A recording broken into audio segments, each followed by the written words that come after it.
for the players. Chamber of Commerce, working for business in the outdoor capital of the UK.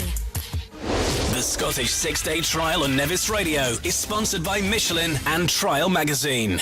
Now we have with us here in the Parc Ferme riders at 245. I think you said Paul Patterson, local rider, connected with the Nevis Bakery. Paul, you're riding round raising some money this year. Yes, we certainly are, John. Me and my riding partner Gary were raising money for the Just Giving page for Macmillan Nurses for Cancer. Is there a reason why it's you've chosen Macmillan particularly? No, Gary came up with the idea, so we just decided to go ahead. So that's what we're doing this week. So it's going well so far. So the page is at £7,500.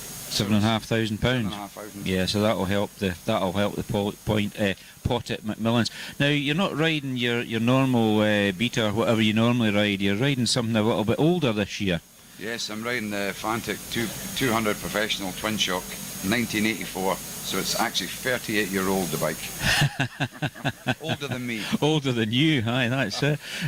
So you've ridden quite a few Scottishes now, Paul. How was yesterday's going in relation to the previous trials you've ridden? Was it quite a good day yesterday? You can certainly feel it in the old bike, John, I'll be honest with you. The sections is tough, very tough. And you've got to appreciate these bikes are almost 95 plus kilo. Yeah. Bikes are 65 kilo. It's tough going, but no, listen, they've done them for years. The trial hasn't changed that much over the years, but yeah, it's tough going, John. It's tough going because the sections are a lot more technical probably than when that bike was originally first used new at that sort of era, but it's good to see you tackling it on something different. It sort of sets you apart from the rest of the bikes as well, and you're raising money for a good cause. But I think it's the sort of family connection with Gary that sort of engendered the whole idea of raising the money for Macmillan, wasn't it? Oh yeah, definitely. It's Gary's wife, Christina. So it's all about doing the charity and doing it for Christina and just getting the bikes over the line. Yeah. That's the main object. Now you're a local man. You were born and bred in Fort William, and of course you're connected with the Nevis Bakery. That's your father's company, isn't it? Yeah. The old man started the bakery in 1981, I think. Yeah. So we've been going for a good few years. Good few years now, yeah. So, but it'd probably be warm in the bakery. Oh, I would imagine it would be, yeah. But your main bakery now is out at Annet, is that right? Yeah, and you've still got the retail outlet here in High Street, Fort William. Shop in the High Street, just the one shop. Yeah, and what does it sell? Pies, the shortbreads, the cakes, everything. Everything that you produce, yeah. So, and everything's so technical now. Everything's got to be detailed on the packaging and all that sort of thing, isn't it? Definitely. Great. So you'll be ready to go soon. Your start time's not too far away. So thanks for coming in and talking to us here at downtown Fort William and the Nevis Radio. And you said that you might be able to drop us in some shortbread later this week. Certainly will, John. I'll get the old man the shortbread. But remember, guys, thanks for everything you've given us in the Just Giving page. Thank you for going. The longer we're in, the more money we get. So let's hope we can get to the end. Brilliant. Thanks very much, Paul Patterson. That's Paul Patterson, local rider. Pie and cakes, what else do you need in life? Exactly. So, right, he's number 245, so give him a cheer when you see him, and he's riding buddy Gary McLennan. They're out today on the Fantics. And check out the Just Giving page, I'm assuming, as well. That's right, yeah, Just Giving page for raising money for the Macmillan organisation. And as he was saying, Paul was saying, he's raised about £7,500 with his partner Gary McLennan. And they'll be enjoying themselves and having a good laugh as they're going about the sections, knowing these two. Gary, locally known as the Fish, I don't know why, but that's what he's called locally, and had the car valeting service here for many years in Fort William. Gary's valeting, and I'm sure we'll catch up with him during the week as well. He's quite an entertaining individual. We're going to try something a bit different now. If you look at that screen, there's going to be a video come up on there, and it's from a section yesterday. Okay. I don't know who put it in. Have we got those details? Who sent it in? It came from David. David? Our David? Yep. David Green? Yep. So it should come up on that screen. There you go. You might be listening, so good morning, David. Morning, David. Good morning. Right, okay, that's a stills photograph at the moment. Is it a stills? I don't know, it should play. No, it should play. Be playing in a minute. There you go. Yeah. Now this is at Lanark, I'm not quite sure which section it is actually, going by the numbers. I think this is at Lagnaha, not Lanark. It could be. Yeah, this is Lagnaha. Took quite a few marks off people. Now obviously those who haven't watched trials before, what they're trying to do is ride through the section without putting their feet down or stopping. Now at the end of the section there's quite a big rock that's causing lots of problems there, and that's the finish of the hill, these two blue markers. So obviously the rider are trying to keep their feet on the rest at all times, but obviously very difficult, challenging section. I've actually seen some of the footage of this already from another source. Not sure the rider on the beta there, but as you can see, comes up to the big rock, and the bike actually stops. So he'll have been recorded a 5 for that. Okay. I would say. Yeah, as we were talking, I was watching some of this last night, and they say people just seem to put their foot down. I didn't know once your foot went down or it was on the same rock, but it counted as another so tap. what he did most of the section clean until the very end, and then obviously his feet went down. So had he kept the bike going, he would have probably got away with a 2 there, possibly a 3 at a push. But certainly he dropped a 5 there just towards the end of the section. His front wheel spindle wasn't past the 2 blue ends cars, so that's how it works on that. So thank you very much, David Green, for the footage of that. And thank you very much to Dale and the team down at the hub. Is it called that? Still the hub? The hub, yeah, the entrance to the big car park here in Fort William, the main car park, which is the West End. The hub is sponsored by Inch Perfect, but the catering is being carried out by the Crofter Bar in High Street, Fort William. Dale Monk, mine host, ably assisted by Bodie, who's dishing out teas and coffees and still doing the breakfasts at this time in the morning. Burgers aren't available. Must be a brunch almost. Going that way, yeah. But still making the bacon rolls and the Lorne sausage rolls and the eggs. Am I making you all feel hungry? It's very welcome, I've got to be honest. It's very welcome indeed. And yeah, sort of. It's quite a long morning for us. We start here. We're here just after 6, setting up and doing things like that. Some of us are. Some people just have their breakfast. Was there a delay in breakfast this morning while you were a little bit late coming down? Or was it just you got blethering to be? I was speaking to mine host, Mr. Roger Mount, who is the chef, the breakfast chef at Myrtle Bank. And Roger, of course, 3 times Scottish champion, one of the highest placed Scottish riders in the Scottish since 1935, when Bob McGregor won the trial on a Rudge.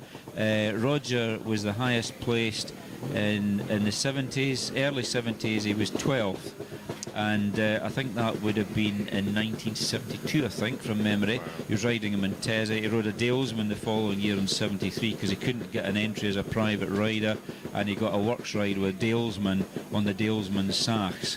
And Roger, as I say, came in 12th.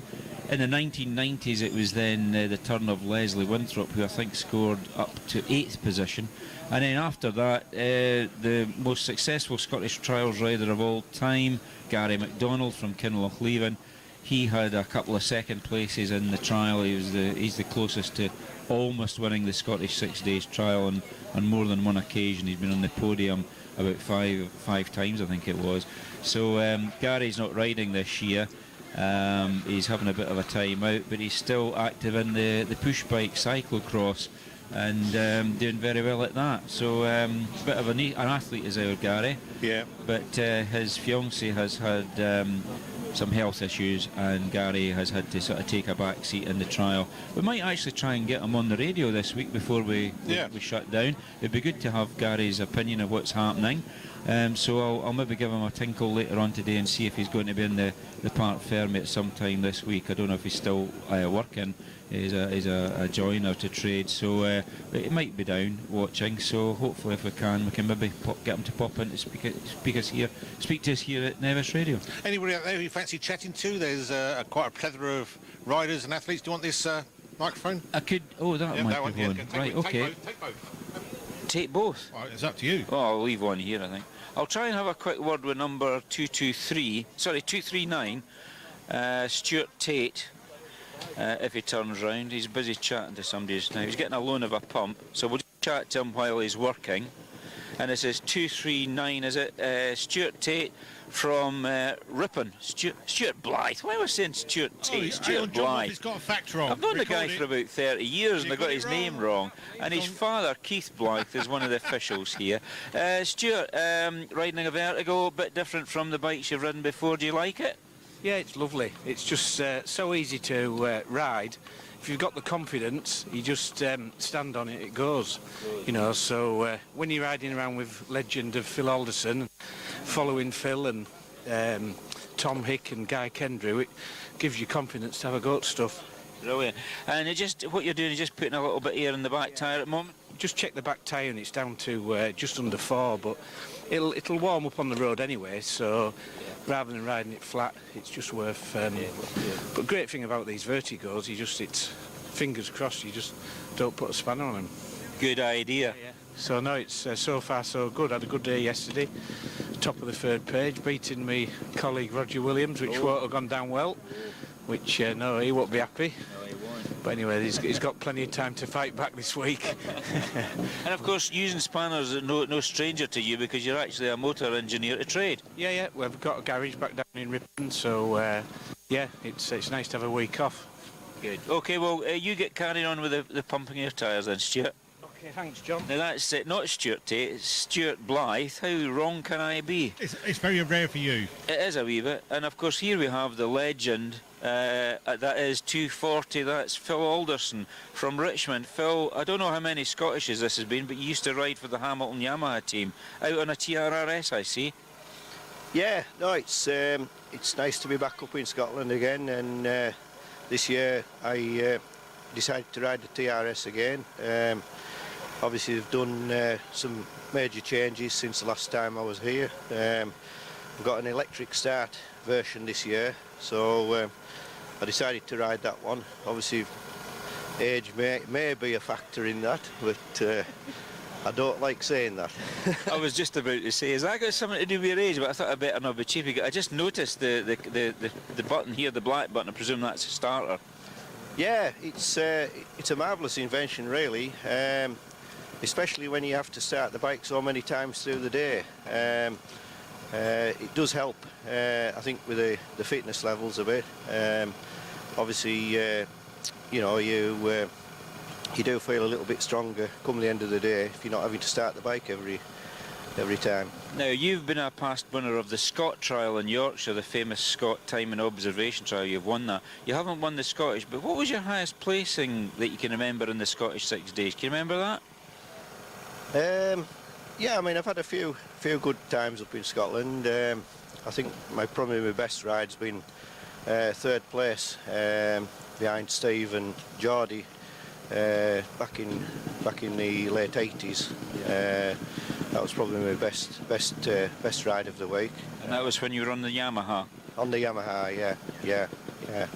But no, I've always loved Scotland. It's been something that I've always looked forward to. It's been the highlight of the year for so many years. Yeah. Great. Well, have a good day today then, Phil, and we'll see you around there. Thank you very much. That's rider number 240, Phil Alderson, previous rider for Yamaha when it was run by the Hamilton Cables organisation with Peter Stewart, and Phil just getting his bike ready in the queue to start off this morning, day 2 of the Scottish 6 Days trial on the 3rd of May. You talk about manufacturers. I mean, when I was sort of growing up in, I'm going to say, early 80s, at Yamaha we were at the forefront of trial racing, weren't they? And then they seemed to just drop right out of it. Yeah, well, it all started with Mick Andrews when he switched from Ossa, the Spanish brand, to Yamaha to help develop the bike. There had been people working on the Yamaha as a trials bike. Christian Urier in France, for example, had been contracted in France to develop the Yamaha, but obviously it's a bit like Bultaco with a Sherpa.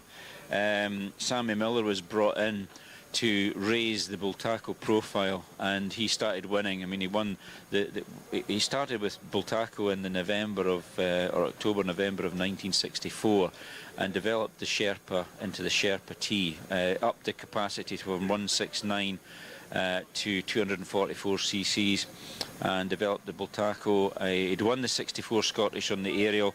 He came back the next year with the Bultaco. 669 NHO was the number, and he won the trial. So Yamaha basically contracted Mick Andrews, took him on as an employee basically, gave him a Ford Transit van, new transit van. All the motocross riders were given new transits from Yamaha in Holland, and Mick was given an experimental bike, and he came back and won the Scottish 6 Days trial on that in '74, I think it was. He didn't. I think his first attempt was '73, which is when Malcolm Rathmell won on the 250 Bultaco, but he won the next year on the Yamaha. And he had won the hat trick previous to that, 1970, 71 and 72 on the Ossa, missed out in '73, won in '74 and '75 on the Yamaha, and that brought his tally up to 5 wins.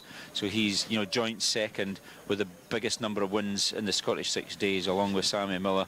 The one with the most is obviously Dougie Lampkin with 12.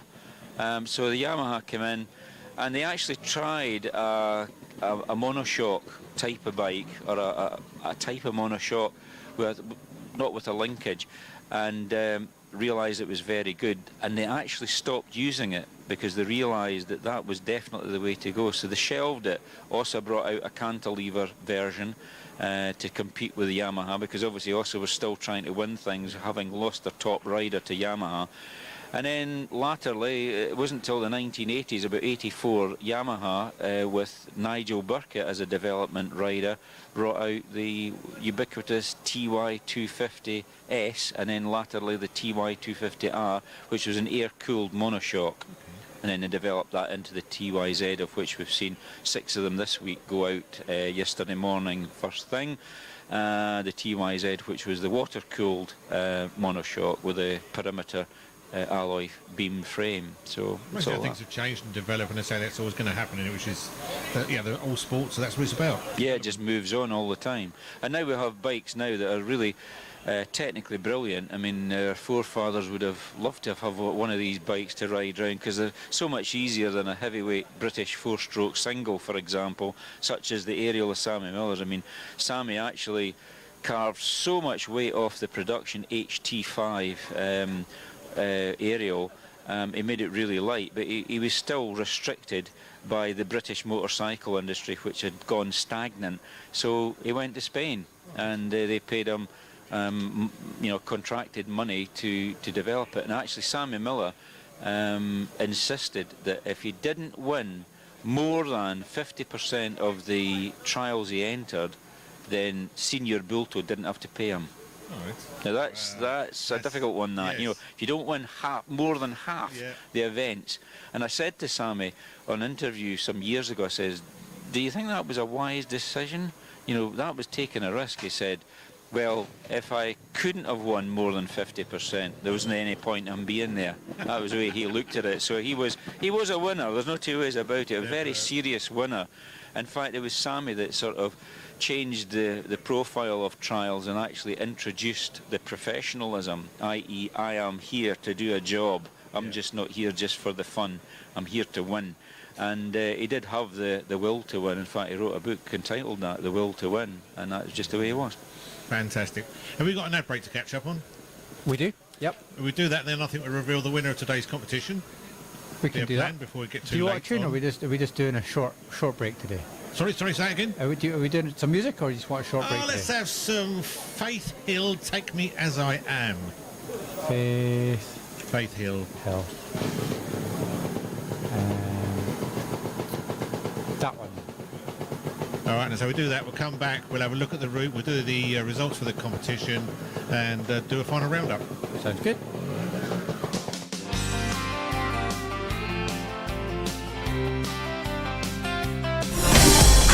In the morning with initiative to move, so I make it harder. Hold back. Think about it, so many people do be cool and look smooth. The world time has come to. You woke up in the morning with initiative to move, so I make it harder. Hold back. Think about it, so many people do be cool and look smooth. The world time has come to. You woke up in the morning with initiative to move, so I make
Centre, proud to be supporting the Scottish 6 Days Trial. Have you ever thought about becoming a professional childminder? Childminders make a real difference to children's lives, providing a nurturing environment.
I don't fit in there. I don't think we've got room. We have to look at it. Well, it collapses down to Yeah. that height. Yes, we've seen it. We put it up. Aye. It depends if you got a corner big enough to Well, that's the to hide it. question. That's the question. Yeah. I don't think we can slide it underneath. That'd be the other option. Go on there. We'll have to have a discussion. We need a site meeting afterwards very quickly. Oh dear. Right, competition. Shall we do that first? Good idea. How many? Have you got any more entries to give name checks to or anything like that back at the studio? I think we're fairly up to date. I've been trying to monitor different. Oh, hang on a minute. I've got some text here. A bit behind on these. Well, I'll read out the questions again, and you can look for your text. It's what tyres does Emma Bristow use currently? That's the first question. And the second question was, who was the last rider on a 4-stroke to win the Scottish 6 Days Trial? That's question 2. And these earn you a goodie bag and a brolly. A brolly indeed. So I'm just actually writing down some people that have actually emailed in. Oh dear. What have you been doing all morning? You just sit What there. are you doing? I've been getting stressed out about... Eating your Wheatie bangs and stuff. Right, okay. I'm just totting this up here. Right, we've got 17 answers today. Wow. All correct, do you think? I don't know. You tell can I me. give the answers? Can I? You can't read out the answers. Oh, you can read out the answers now. Yes. If I won't do tomorrow's answers, I'll we've do got today's. 17 entries, so here are the answers. The answer, according to Mr. Weller, is Michelin. correct. Michelin. And who was the last 4-stroke winner? It was James Dable on the Montesa 4RT back in 2007. So James Dable was the answer for that one. Yeah. Brilliant. Does that tally up with all your correct answers? Yes. Good. We've got 17 numbers to choose from. We've got to choose 2. Yes. Number 17. Right at the bottom. Okay, yeah. Number 9. Okay, yep. There you go. Name checks. Right, okay, so number 17 was Andrew McLeod, who texted in.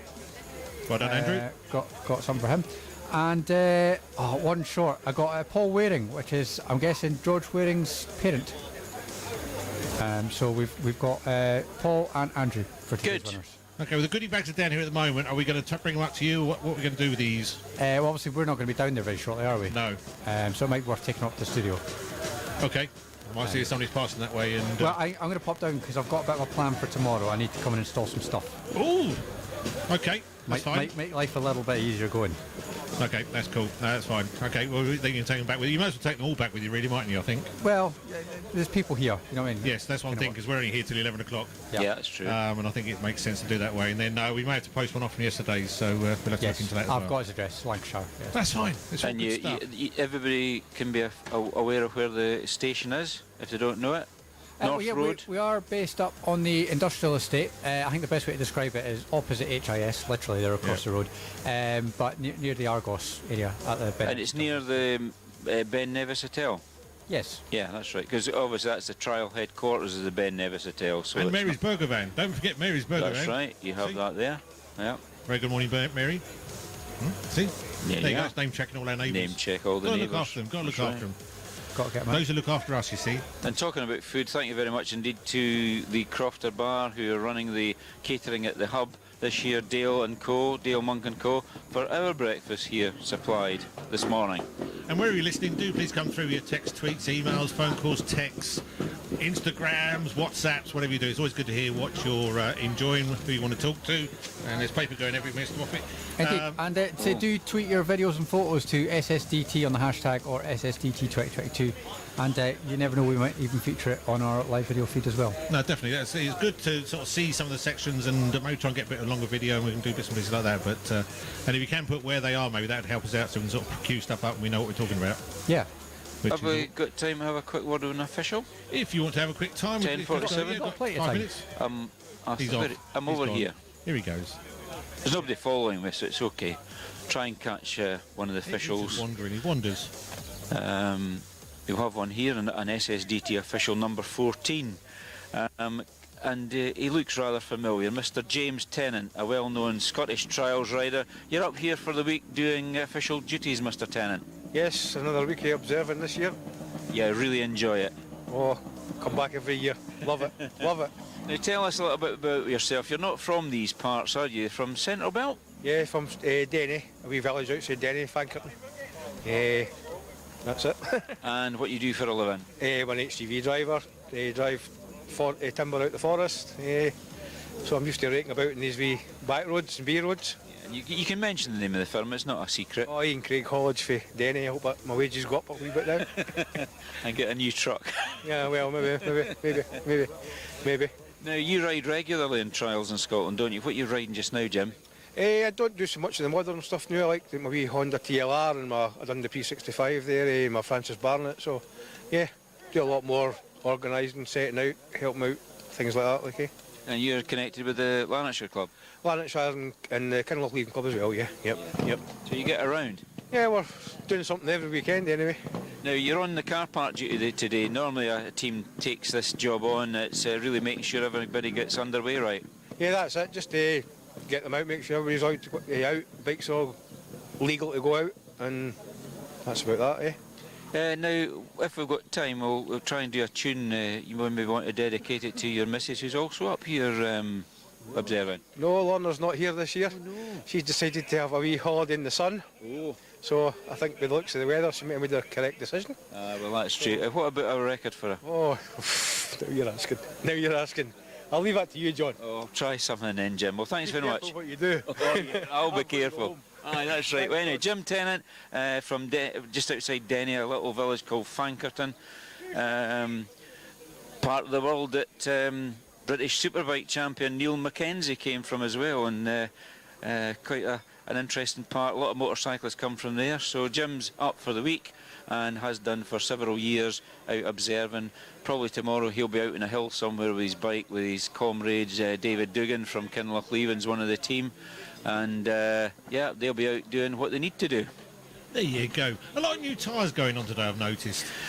One or two possibly going on. Quite a few. I mean, I've seen, they just bring a whole new hub and the whole. They just use the spare wheel. Yeah. They're allowed to use spare wheels now. In olden days, you weren't allowed to change wheels. Your wheel rims and hubs were marked by paint with your number on it. But since the advent of tubeless tyres, the SSDT changed their regulations on the changing of wheels. It was an element that they were able to replace because the tubeless tyres were put on with high compressed air, high pressure to get them to pop onto the rim, and the they allowed that some years ago, so looks like one or two have put new tyres on. Normally it's not until the Wednesday that they change over, but however, it just shows you. He must have a lot of tyres in his van, so there you go. Doing the route now? Yeah, let's have a look at today's route and then we'll have a quick look at tomorrow's route as well. We can do that. Yeah, well, they're on the Ardgour Peninsula today. They're crossing the Corran Ferry from Fort William, doing the 4 sections at Ardgour. The first rider appeared there at 8:25, followed by 3 sections at Group B Carnock. It's also at the side of the road. Corriedou is up a valley near Struntian. 4 sections there. First rider was there at 10 o'clock, which was just under an hour ago. Bellsgrove, 3 sections there. First rider will be just about there, I would think. Followed by groups E and F, that's Loch Shiel A and Loch Shiel B on the Cona Glen estate. First rider at Loch Shiel A at 11:20. Then they have the 15 minutes mandatory lunch stop, which will be near Glenfinnan, not far from Glenfinnan, I would think. Although the route card actually tells them where it is, and then over to Group B, Uachen, I can never, yeah, Uachen, yeah. 3 sections at Uachen, 12:35, then over to Fast Ferme, and a further 2 sections there at Group H. Group I at Annet, 2 sections there, first rider there at 1:30, and then Trotters Burn, the final section of the day, up at Muirsheerlich, just outside Fort William, near Banavie. Trotters Burn has 3 sections, first rider there at 2:20. And tomorrow's, before we put it away? Before I put it away tomorrow, where are they going tomorrow? It's up on there if it helps you. All right, haven't a clue. Oh, right, there you go. Because I can't read it through here, hold on. We can go closer. Well, I can, but it'll not tell me anything. Apart from the fact... I should put Mr. Moffat on the spot now.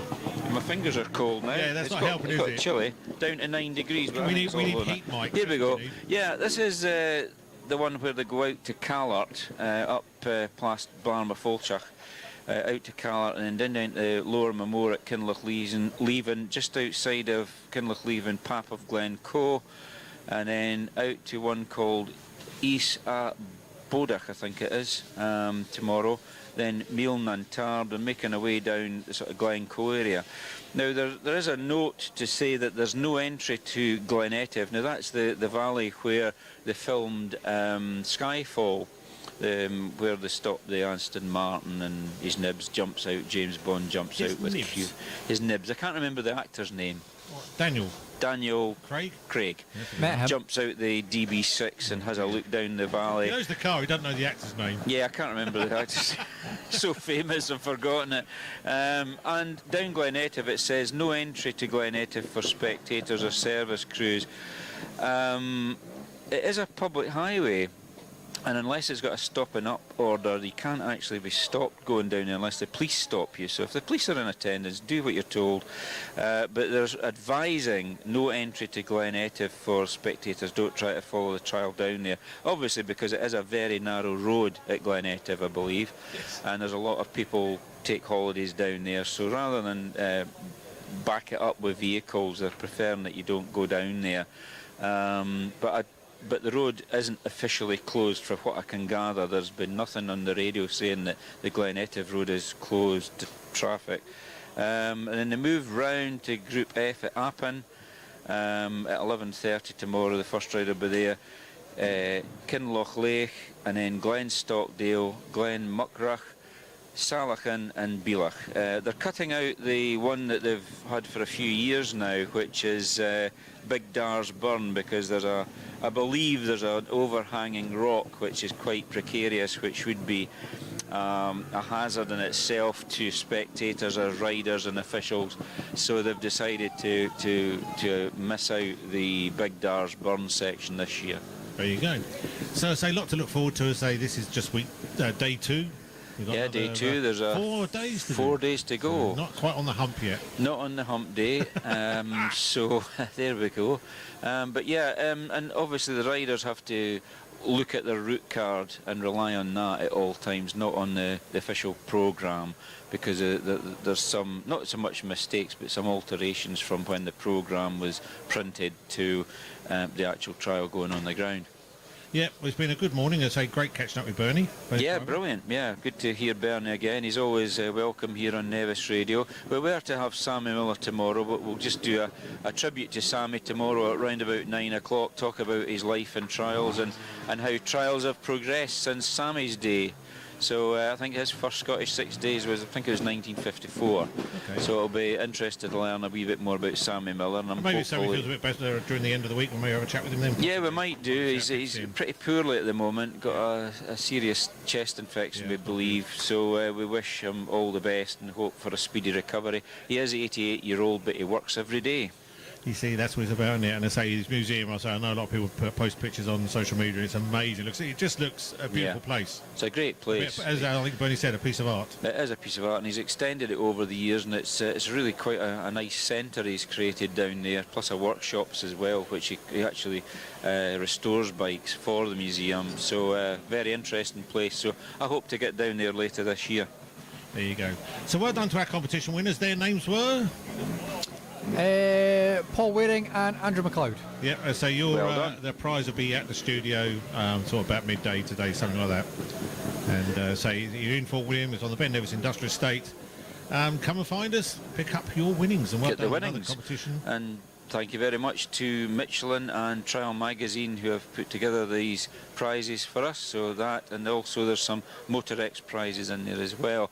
Thistle access for the outside broadcast unit, and keep them dry and warm in there anyway. I don't know about warm. Yeah, well, dry is better than nothing. Yeah. But yeah, and I say thanks to the technical team and the guys at Lockhill Net as well, because they've taken a bit of their time up today as well. Sure. The Bearded Wonder. Bearded Wonder, and of course the caterers here at Fort William West End, the Inch Perfect sponsored hub. It's the Crofter Bar staff, including Dale, Monk and Co. So thank you very much for the breakfast this morning. Volume higher for the lift, which gets our signal out there. It takes the aerial up nice and high, and it's a nice stable platform. Saves us a lot of issues, and that all works. And as I say, we mentioned Lockhill Net already, but I say thanks to them for their continuous support with us here at Nevis Radio. It's all good. It makes it work. It's the team. Yeah, that's how it all comes together, which is very good for the trial itself and the sport in general, and also something different for Nevis. Yeah. Can we mention the gazebo as well? Well, the gazebo on loan from Mr. David Dignan. That's made a big difference. Who will hopefully in 2023 be the new clerk, of course, of the Scottish 6 Days Trial. I'm reliably informed. All exciting stuff. Exactly. And we might have a chat with the existing clerk of the course maybe tomorrow, Jeff Horn from Perth. He was around earlier. I didn't quite get a chance to catch up with him, but he was around earlier. Yeah, but he couldn't stay, had some things to do, so he disappeared off. So hopefully we'll catch Jeff Horn tomorrow sometime. Everybody's always busy that time of the morning, I've noticed. There's always a mission. There's always something on the go. Hello, shake a few hands, nodding their heads, then they're off. Yeah, that's right, exactly. So shaking their heads I don't like. One or two. One of the two. Oh, no. Yeah. We've got 1 minute to go. I'm going to round up by say thanking everybody here as part of the team. We've got Simon back there. Thank you very much for what you put into this. You know, it's not just pushing buttons. There's a lot of other stuff goes in behind the scenes as well. Oh, sorry. Yeah, thanks. Sorry. I thought you were going to carry on there.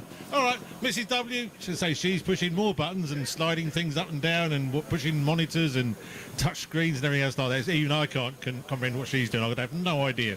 So well done to her. Deborah's down here. She's done a bit of camera work and a bit of support and trying to align the dish. Dan, the main man on the camera one. He's been promoted today. It was camera 2 yesterday. He's camera 1 now. And that is us from this day. It is Tuesday, the 3rd of May. We'll be back tomorrow morning. From 96.6 to 102.4 FM, this is